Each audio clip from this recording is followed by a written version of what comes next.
Hey guys, welcome back to Free Car Repair. Our mission here at the garage, guys, is to save you as much money as we can. That's why we make these absolutely free videos. Let's go ahead and start on it now. So we'll demonstrate here on 2016 Ford F-150, guys, but even if you have a different year, the video may be helpful as well. You have two fuse boxes, but the fuse box that we'll need for the horn is located under the hood in the engine bay.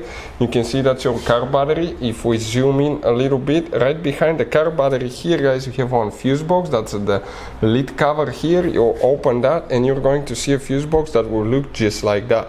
So by zooming in, we can clearly show you here what we have.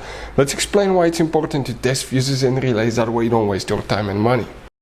So let me explain why it's super important, guys, to test fuses. Fuses, not often you can see if they're burnt or they're good. Sometimes they may seem perfectly fine, you think it's a good fuse, you put it back in and you end up spending money and time on parts and problems that do not exist, guys, when all you had to do, test your fuse, find out it's bad, replace it, fix your problem. So we will have a video how to test a fuse, okay, different kinds of fuses, and how to test relays, guys. We're going to put the link in the description of the video below specifically to that video. Please check it out.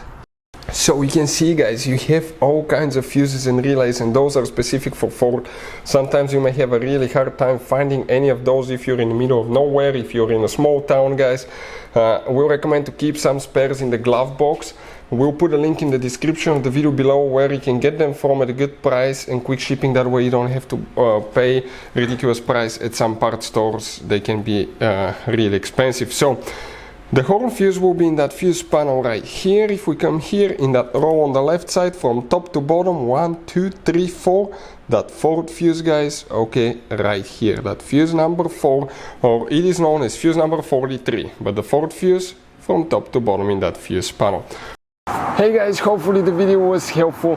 If you have any questions, don't hesitate to let us know. Leave a comment below. We'll try to make a video for your specific problem. Like, subscribe, comment, let us know what you think. And guys, by the way, we have more than 19,000 free repair videos on our YouTube channels, videos that can save you thousands of dollars in repairs. Thank you for watching and see you next time.